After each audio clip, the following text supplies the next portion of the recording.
Alhamdulillahirabbil alamin wassalatu wassalamu ala sayyidil mursalin wa ala alihi wa sahbihi ajmain.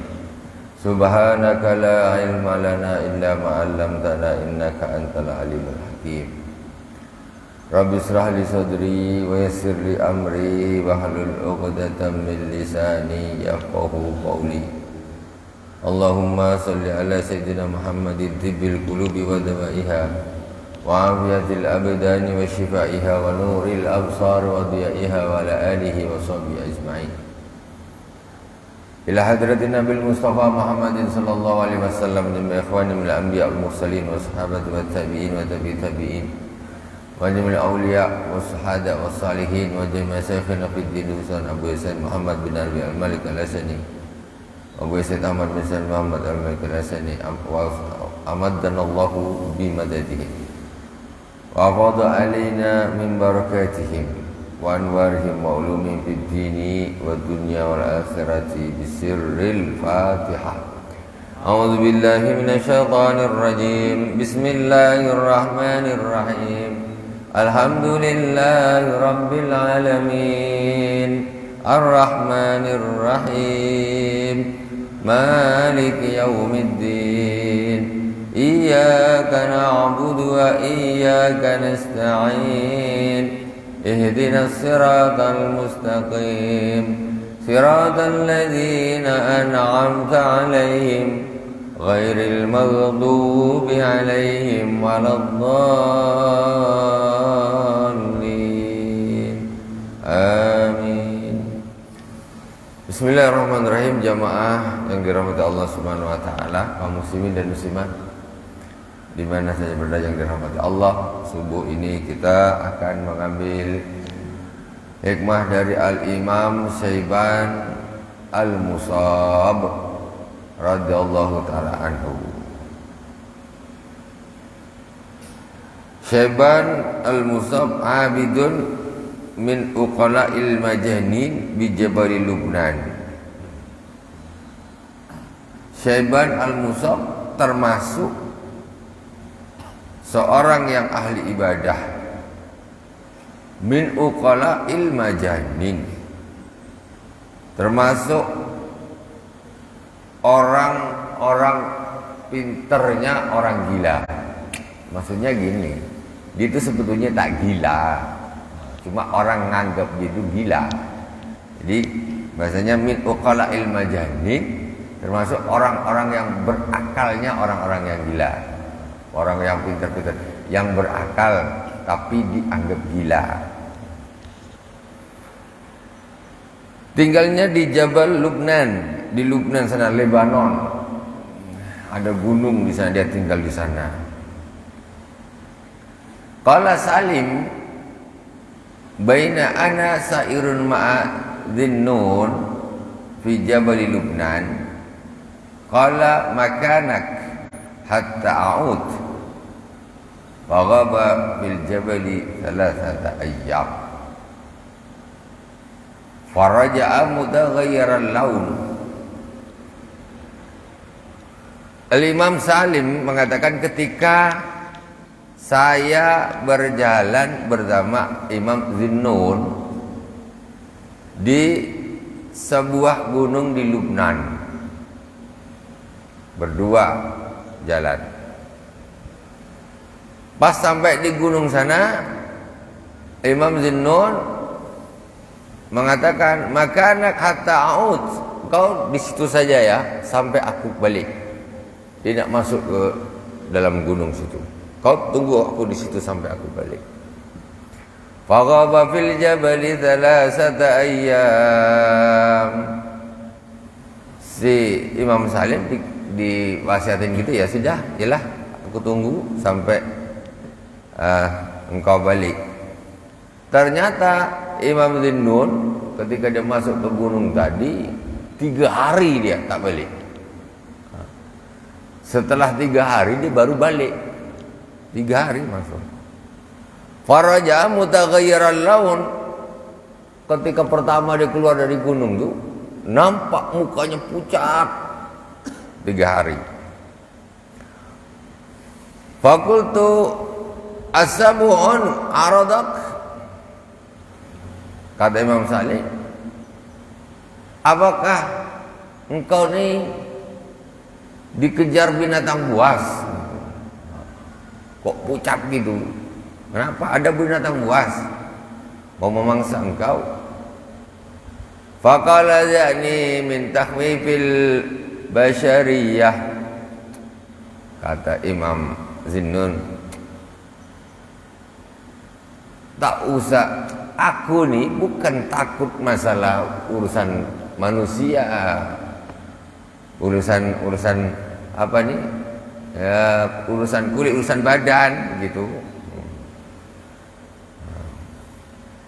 Ini dakhaltu kahfan, jadi bukan urusan apa namanya ini, binatang buas tadi, enggak, aku takut bukan masalah itu. Tetapi ini dakhaltu kahfan faraitu sayfan.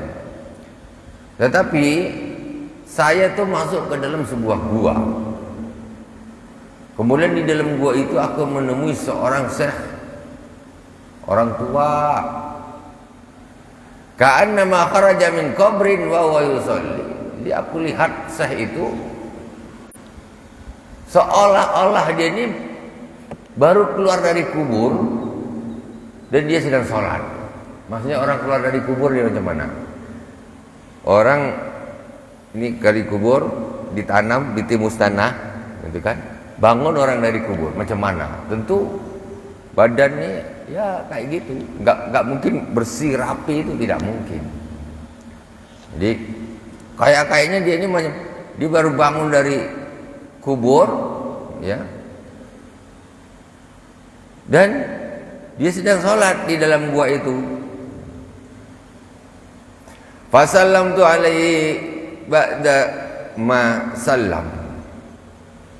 Fasallamtu alaihi ba'da ma sallam faradda wa qama ila salati hatta salal asra. Jadi setelah aku tengok dia sedang salat, aku tunggu.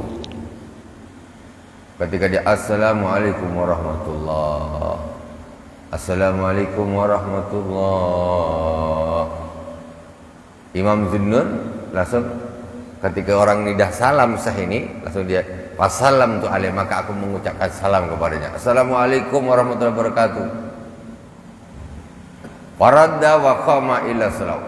Dia habis salam tu dengar ada orang masuk ke gua tu mengucapkan salam, dia waalaikumsalam warahmatullahi wabarakatuh. Dia berdiri lagi, Allahu Akbar, salat lagi. Salat hatta salal asra, sampai masuk waktu asar. Tadi itu salatnya zuhur, Imam Zinnun masuk, ketika dia salam mengucapkan salam, dijawab waalaikumsalam warahmatullahi wabarakatuh, berdiri lagi salat sunnah tentunya. Setelah salat fardu, salat, salam, berdiri lagi, salat lagi, salam, berdiri lagi, Allahu Akbar, salat lagi, terus tak putus, mulai zuhur sampai asar, hatta salal asra, sampailah dia salat asar. Dia salatnya tak berhenti di gua, salat. Tengok, masya Allah. Ini namanya uzlah. Uzlah ini orang menyendiri, ya, menjauh dari manusia, dari orang lain, untuk fokus beribadah kepada Allah Subhanahu wa taala. Wastanada yusabbihu la yukallimuni. Setelah habis sholat, nyandar. Sah ini tadi nyandar membaca tasbih, subhanallah, subhanallah, subhanallah, subhanallah, subhanallah, alhamdulillah, wa la ilaha illallah akbar. Tak berbicara sama sekali dengan aku. Jadi cuma salam aja tuh, mulai zuhur sampai asar, itu aja yang dijawab. Assalamualaikum, waalaikumsalam. Itu sejak sampai sholat sampai asar. Setelah selesai dia duduk bertasbih sambil bersandar. Itu pun tak ngajak ngomong aku, kata Imam Zinnun. Dia pun tak ajak ngomong. Fakultu tusini bi syai', tad'u ilayya bidakwah. Akhirnya Imam Zunnun memberanikan diri ngomong duluan. Ya Syekh, berilah aku nasihat, sesuatu nasihat. Gitu.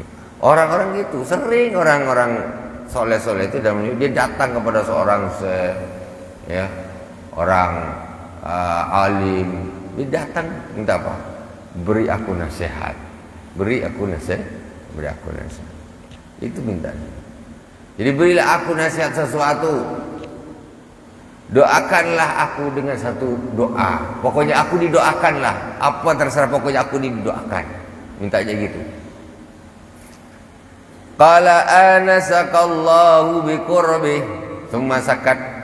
Ketika Imam Zunnun tadi minta gitu, apa kata Asyah tadi katanya? Anasakallahu biqurbi. Semoga Allah Subhanahu wa taala menghiburmu, menyenangkan hatimu dengan dekatnya engkau dengan Allah Subhanahu wa taala.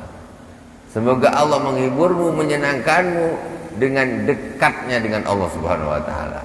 Nah, gitu doanya. Jadi dekat dengan Allah tuh jadi rasanya terhibur, senang, bahagia gitu. Kalau kita bahagia, senang, ini kalau duitnya banyak. Duitnya banyak baru senang. Kalau dia tengok doanya apa? Semoga kau senang, kau terhibur, kau nyaman karena dekat dengan Allah Subhanahu wa taala. Dekat dengan Allah itu akan menyenangkan engkau, membahagiakan engkau. Semua sakat. Setelah itu diam. Itu saja ngomongnya. Qultu zidni.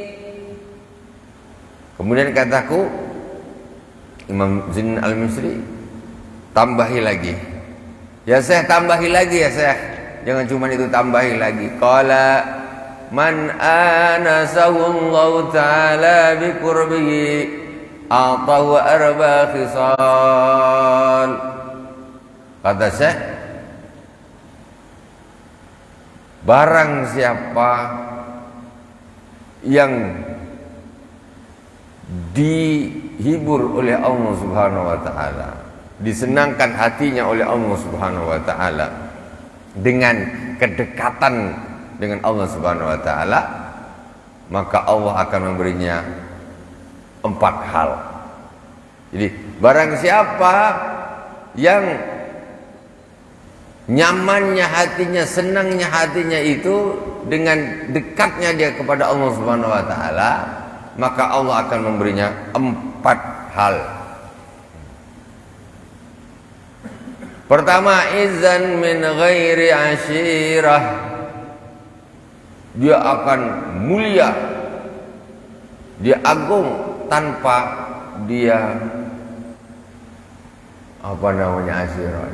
Tanpa dia berkumpul bertemu orang banyak, tanpa dia berkumpul bertemu orang banyak, dia bisa jadi orang mulia.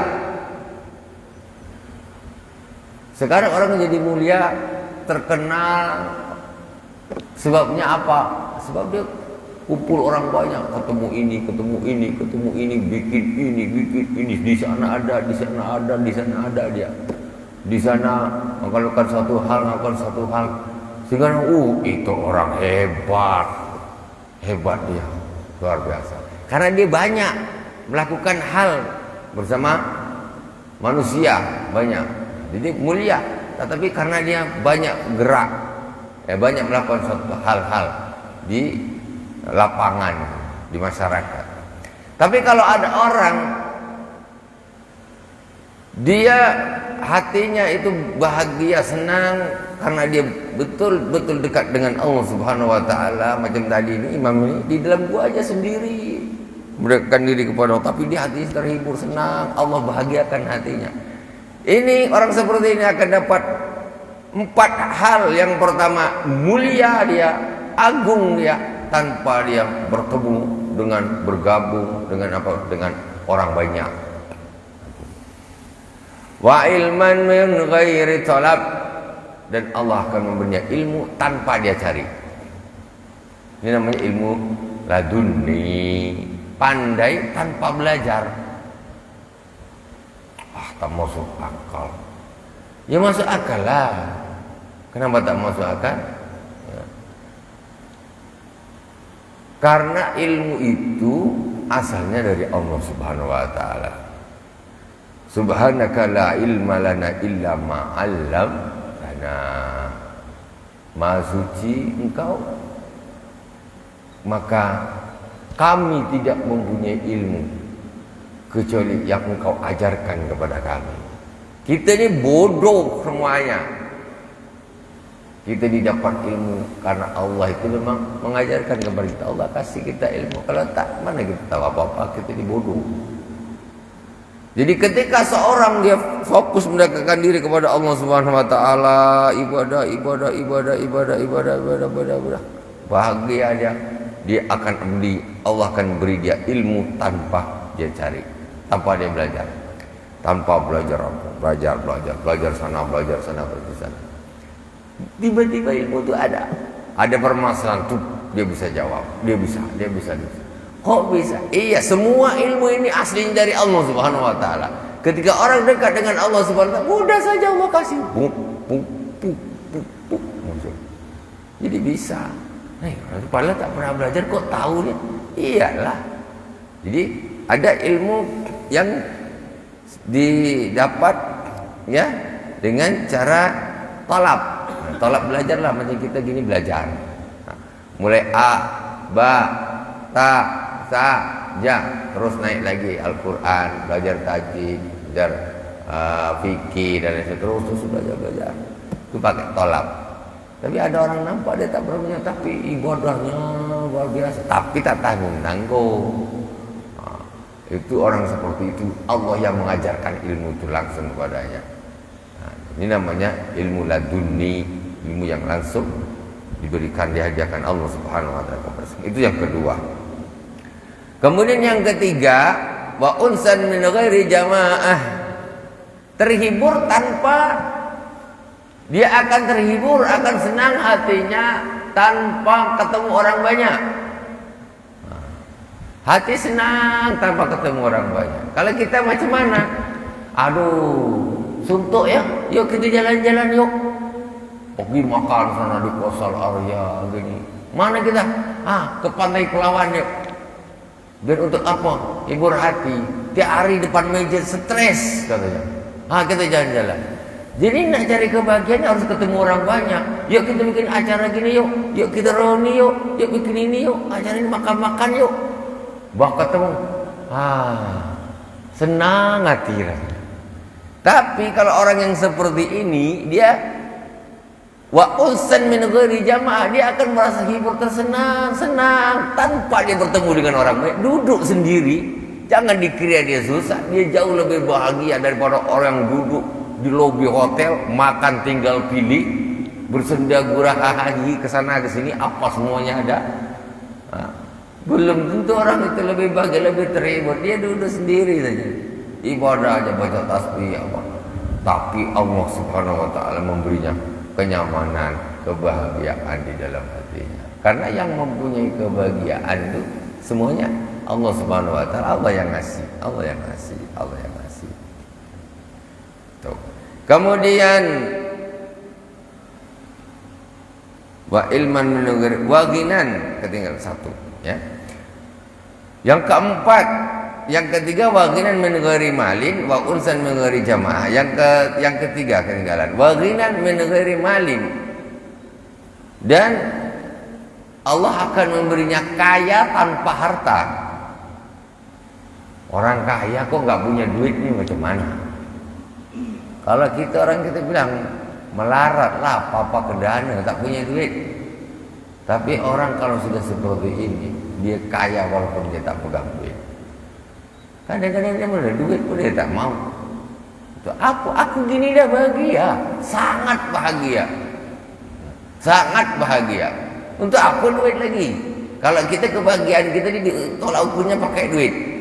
Siapa yang rekening banknya paling banyak isinya, itulah orang paling bahagia. Yang tanahnya paling luas, itulah yang paling bahagia. Mobilnya paling banyak, duitnya paling banyak, itulah yang bahagia. Jadi sebetulnya itulah yang kaya. Kalau orang seperti ini, orang saleh seperti ini, dia kaya tapi tanpa harta dia kaya. Hatinya cukup, merasa cukup. Kaya itu sebenarnya aslinya cukup. Merasa cukup, nggak butuh macam-macam, nggak butuh yang lain. Jadi tak butuh dunia yang macam-macam, gemerlapnya semua. Nah ini. Kalau ini belum dapat, ini belum dapat, berarti belum kaya. Belum puas berarti belum kaya. Kalau sudah puas merasa cukup itu berarti kaya.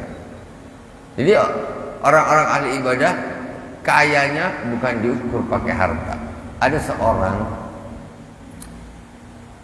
dia ini ingin belajar dengan seorang syekh besar, yaitu Al-Imam Abi Hasan Asyadzili yang punya Thariqah Syadziliyah. Imam Abi Hasan Asyadzili ini termasuk karomahnya beliau. Beliau ini bisa merubah tanah itu menjadi gumpalan-gumpalan emas. Tanah itu bisa jadi emas. Imam Abi Hasan Asyadzili. Betulan mas, betulan nih. Itu bukan kecil, gumpal-gumpal. Kalau kita ada emas kecil nonet, taruh sini. Kecil nonet, taruh sini. Kecil, taruh sini, taruh sini. Pada kecil itu udah bangga. Taruh sini, tak bisa turun. Aduh, itu udah jadi kebanggaan. Imam Abi Hasan Asyadzili, bongkahan tanah itu, batu itu bisa jadi emas. Untuk apa kalau emas dah banyak gini? Apa? Itu orang ahli ibadah. Jadi itu karomah beliau, sampai ada seorang yang pada waktu itu memang dia gila dunia, gila duit. Kata, aku nak belajarlah sama Imam Abi Hasan Asyadzili biar aku bisa merubah batu menjadi emas. Aku akan jadi orang kaya raya. Otaknya apa? Otak dunia. Imam Abi Hasan Asyadzili, orang-orang soleh-soleh para ulia gitu, apalah emas itu apa benda? Kita nak tinggal ngambil aja langsung jadi. Rasulullah SAW seandainya dua gunung dijadikan emas, itu kalau Rasulullah mau saja seketika jadi emas. Tapi untuk apa? Untuk apa coba? Kalau kita punya 2 gunung emas itu untuk apa? Beli jet pribadi gitu, sangkut ke pokok kelapa, mati cepat. Itu apa namanya? Kepuasan sebenarnya. Jadi jangan dipikir orang-orang soleh, para aulia itu melarat. Tidak, mereka tuh tak mau memang. Kalau mereka mau jadi emas. Dapat emas segini, bawa ke toko emas, jual berapa dia? Hari itu lu kaya, tapi untuk apa lah? Yang karena mereka masih ada duduk berzikir kepada Allah, itu jauh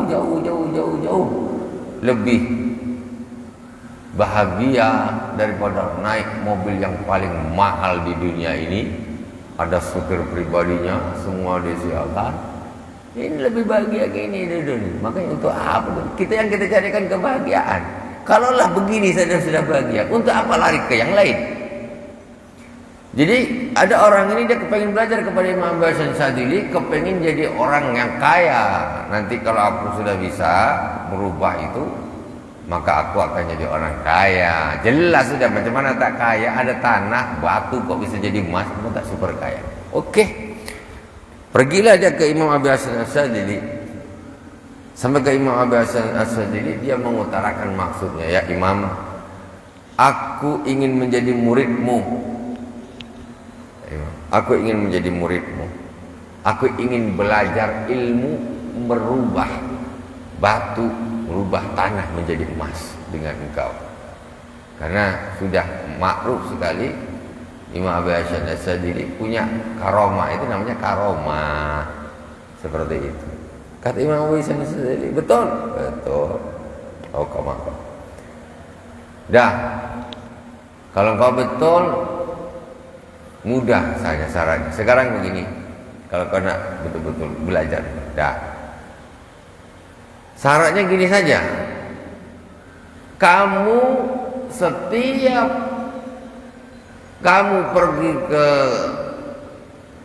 kamar mandi, setiap kamu buang hajat, ya, batal wudumu engkau berwuduklah dan salatlah 2 rakaat. Itu lakukan seperti itu.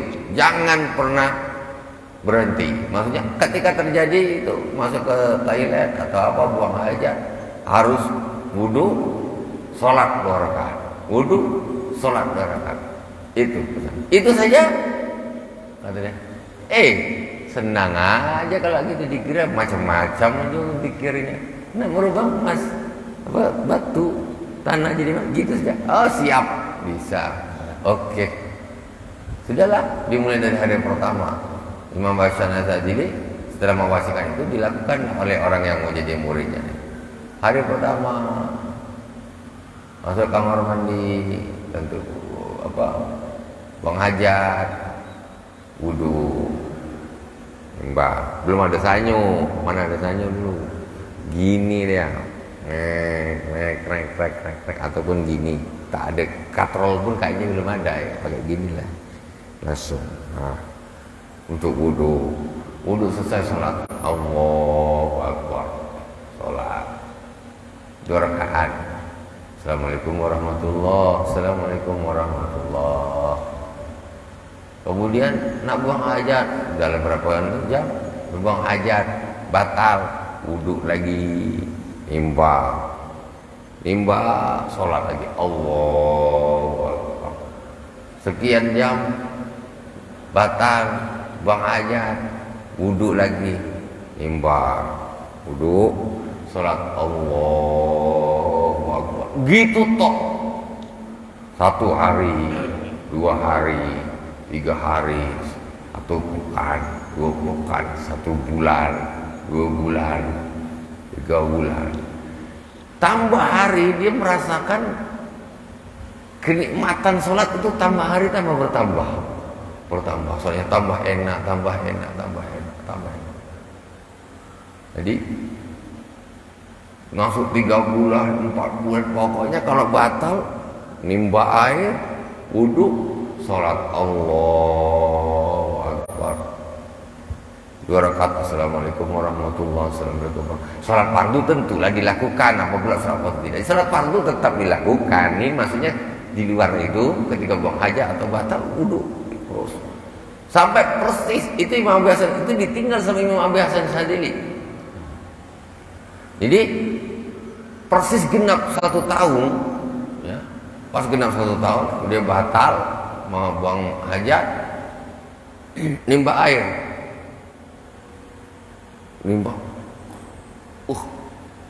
berat kali nih airnya, timbal ditarik, berat kali, apun diangkat betul-betul.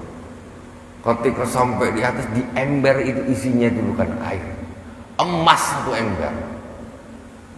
Ini betul-betul emas 1 ember. Tapi ketika dia nengok itu, hatinya sudah tidak seperti dulu. Karena dia sudah setiap 1 bulan, 2 bulan, 3 bulan, sampai dia 1 tahun, dia merasakan kekhusyuan sholat yang luar biasa. Ini karena ditopang oleh guru, wali daripada walinya Allah Subhanahu wa Ta'ala. Itu fungsinya guru, tidak sembarangan.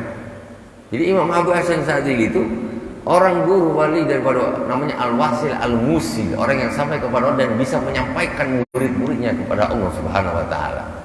Makanya nggak bisa disamakan. Orang belajar cuma baca sendiri otodidak pakai buku, atau di Google dia baca, oh gini.